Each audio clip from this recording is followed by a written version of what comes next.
दोस्तों, क्या आप जानते हैं कौन सा रंग दुनिया के ज्यादातर लोगों का फेवरेट है? एक सर्वे से यह पता चला कि नीला रंग इंसानों का सबसे पसंदीदा रंग है, जिसे दुनिया की 35% से अधिक आबादी पसंद करती है। जिसका मतलब यह है कि हर 10 में से 4 लोग किसी भी अन्य रंग के कंपैरिजन में नीले रंग को ज्यादा पसंद करते हैं। लेकिन यह भी सच है कि नीले रंग को लिविंग वर्ल्ड में रेयर माना जाता है, यानी नीला रंग लिविंग वर्ल्ड में कम ही देखने को मिलता है। आपको यह जानकर आश्चर्य होगा कि पृथ्वी पर मौजूद सभी फूलों में से केवल 10% ही नीले फूल हैं, और जानवरों में तो यह आंकड़ा और भी कम है। जरा सोचकर बताइए, आपने आखिरी बार नीले रंग की कोई चिड़िया कब देखी थी? या फिर आपके द्वारा एक नीले रंग की चिड़िया देखे जाने की फ्रीक्वेंसी कितनी है? दिन में 10 बार, दिन में 5 बार, दिन में 1 बार, हफ्ते में 1 बार, या महीने में 1 बार, या साल में 1 बार, या कई सालों में 1 बार? और अगर मैं आपसे कहूँ कि नीली तितलियां और ब्लूबेरी वास्तव में नीले नहीं हैं, तो क्या आप मुझ पर विश्वास करेंगे? जी हाँ, यह सही है। नीला रंग वास्तव में हमारी आंखों का धोखा है, क्योंकि ट्रू ब्लू पिगमेंट नेचर में होता ही नहीं। तो ऐसा क्यों है? प्रकृति में नीले रंग के कम मिलने का एक कारण यह है कि पेड़ पौधे और जानवर वास्तविक रूप से ब्लू पिगमेंट या ट्रू ब्लू कलर नहीं बनाते हैं, और कोई भी प्राकृतिक रूप से पाया जाने वाला कंपाउंड नीला नहीं दिखता। जो पेड़ पौधे और जानवर नीला दिखते हैं, वास्तव में किसी नीले रंग या पिगमेंट की वजह से नीला नहीं दिखते, बल्कि वो पीएच या लाइट का कमाल होता है। कुछ पेड़ पौधों में नीले फूल या पत्तियां पाई जाती हैं, लेकिन यह उनका असली रंग नहीं, बल्कि प्राकृतिक रूप से पाए जाने वाले रंगों को मिलाकर नीला रंग बनाया जाता है। बिल्कुल वैसे ही जैसे एक कलाकार कई रंगों को मिलाकर एक नया रंग तैयार करता है।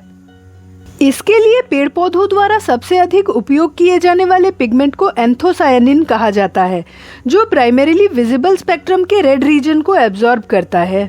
एंथोसायनिन मिट्टी के पीएच के आधार पर लाल, बैंगनी या नीला दिखाई दे सकता है, जैसे स्ट्रॉबेरी, बैंगन और चेरी। यानी कि एंथोसायनिन मिट्टी के पीएच के आधार पर अलग अलग रंगों में खुद को मैनिफेस्ट कर सकते हैं। एंथोसायनिन नीले, बैंगनी और लाल रंग के अलावा काले रंग में भी दिख सकते हैं, जैसे कि जामुन। कोई भी वस्तु उस रंग की दिखाई देती है जिस रंग के लाइट को वह रिफ्लेक्ट करती है। नॉर्मली पेड़ पौधे हरे दिखाई देते हैं, क्योंकि उनमें पाया जाने वाला हरा रंग या green pigment chlorophyll green light को एब्जॉर्ब ना करके रिफ्लेक्ट करता है। मजेदार बात यह है कि जिस लाइट को पौधे एब्जॉर्ब करते हैं, वही लाइट पौधों में फोटोसिंथेसिस करवाती है। तो इसका मतलब ये हुआ कि फोटोसिंथेसिस परफॉर्म करने के लिए विजिबल स्पेक्ट्रम का ग्रीन लाइट सबसे कम उपयोगी होता है। पौधे विजिबल स्पेक्ट्रम में ग्रीन लाइट को छोड़कर बाकी 6 लाइट्स एब्जॉर्ब करते हैं। इन 6 लाइट्स में से भी पौधे ज्यादातर ब्लू और रेड लाइट को एब्जॉर्ब करना पसंद करते हैं। और अगर कंपेयर करें ब्लू और रेड लाइट की, तो इन दोनों रंगों में से भी ब्लू लाइट पेड़ पौधों का फेवरेट होता है, क्योंकि विजिबल स्पेक्ट्रम के किसी भी दूसरे लाइट के कंपैरिजन में ब्लू लाइट में ज्यादा एनर्जी होती है, जो फोटोसिंथेसिस को स्टार्ट करने के लिए इलेक्ट्रॉन को एक्साइट करने की क्षमता रखते हैं।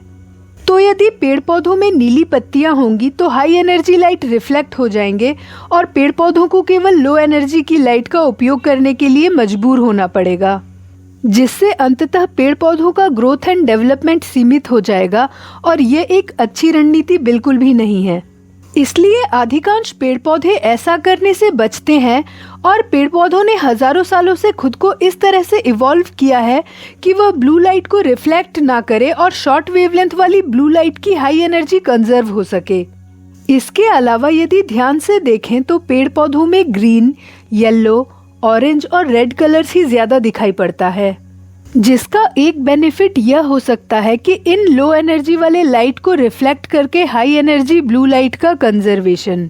इन रंगों के होने से फल, फूल और सब्जियां आसानी से नजर आ जाती हैं, और जानवरों द्वारा इनको खाए जाने की संभावना भी बढ़ जाती है, जिससे फूलों का परागीकरण भी होता है और उनके बीज व्यापक रूप से फैल जाते हैं। ये पॉलिनेशन और सीड डिस्पर्सल स्ट्रेटेजी इतने प्रभावी है कि इन्हीं रंगों से विकसित हुए हैं। तो इवोल्यूशनरी बेनिफिट के लिए पौधों में नीले रंग का ना मिलना फायदेमंद है। तो तो अब सवाल ये है कि कुछ फूल नीले क्यों होते हैं।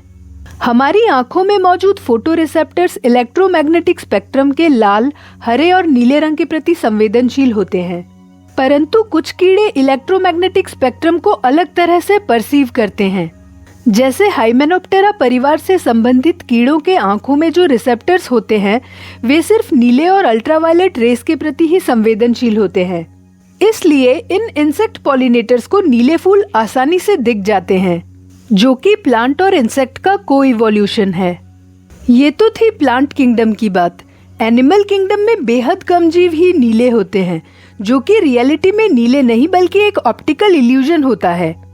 यह स्ट्रेटेजी नीला दिखकर अपने साथी को आकर्षित करने के लिए या फिर शिकारियों से बचने के लिए वार्निंग सिग्नल के रूप में इवॉल्व हुए हैं। एनिमल्स में एंथोसायनिन वाली केमिस्ट्री बिल्कुल फेल हो जाती है, जिस वजह से ज्यादातर एनिमल्स ब्लू कलर अचीव करने के लिए फिजिक्स का सहारा लेते हैं। नीले दिखने वाले जानवरों की स्किन, स्केल्स या पंखों की सतह पर ऐसे मल्टीलेयर्ड नैनो स्ट्रक्चर्स पाए जाते हैं जो केराटिन की छोटी छोटी प्लेट जैसी परतों से बने होते हैं, जो इस तरह से अरेंज होते हैं कि प्रिज्म की तरह काम करते हैं, जिन पर रोशनी पड़ने से इंटरफेरेंस और डायफ्रैक्शन होने लगता है। इससे शॉर्ट वेवलेंथ की ब्लू लाइट एम्पलीफाई होकर रिफ्लेक्ट हो जाती है। उदाहरण के लिए ब्लू मॉर्फो बटरफ्लाई के पंखों के स्केल्स में मौजूद नैनो स्ट्रक्चर्स की बनावट ऐसी होती है जो केवल नीले रंग के लाइट को रिफ्लेक्ट करती है। यदि स्केल्स में मौजूद नैनो स्ट्रक्चर्स को डिस्टर्ब कर दिया जाए तो तितली अपना सुंदर नीला रंग खो देगी। यदि आपकी आंखें नीली हैं तो वह नीला रंग भी आइरिस के स्ट्रक्चरल अरेंजमेंट की वजह से है, किसी पिगमेंट की वजह से नहीं। तो इसका मतलब ये हुआ कि नीला दिखने वाले जानवर वास्तव में नीले नहीं होते। एनिमल किंगडम में भी नीले रंग के कम मिलने के पीछे कुछ और इवोल्यूशनरी रीजंस छुपे हैं। जैसे नीले रंग से जानवर अपने सराउंडिंग में इजीली ब्लेंड नहीं हो पाते और प्रीडेटर्स द्वारा इजीली स्पॉट कर लिए जाने की संभावना बढ़ जाती है। शायद इसीलिए जानवरों में नीला रंग कम ही विकसित हुआ है। परंतु प्रकृति के नियम हमारे गवर्नमेंट रूल्स की तरह रिजिड नहीं होते। इकोसिस्टम के बेनिफिट के लिए प्रकृति रिजिड नियमों में बदलाव कर एक्सेप्शनल केसेस को हमेशा स्थान देती है। इसी तरह का एक एक्सेप्शनल केस और रियल ब्लू पिगमेंट प्रोड्यूस करने वाला प्राणी ऑब्रीना ओलिविंग बटरफ्लाई है, जिसमें नीला रंग टेरोबिलिन नामक नेचुरल पिगमेंट से आता है। वैज्ञानिकों के लिए यह तितली आज भी एक रहस्य है। दोस्तों, ट्रू ब्लू कलर नेचर में बहुत रेयर है, शायद इसीलिए यह लोगों में इतना लोकप्रिय है। सिर्फ यही नहीं, ब्लू कलर के रॉक्स एंड मिनरल्स भी नेचर में बहुत रेयर हैं। इसीलिए जब हजारों साल पहले इजिप्ट और मेसोपोटामिया के लोगों ने नीले रंग के लापिस लाजुली नामक पत्थर की खोज की थी, यह तब भी इतना ही महंगा था जितना कि आज है। तो अगली बार अगर आप किसी नीली चिड़िया या नीले फूल को देखते हैं तो प्रकृति के ऑप्टिकल इल्यूजन को जरूर याद कीजिएगा।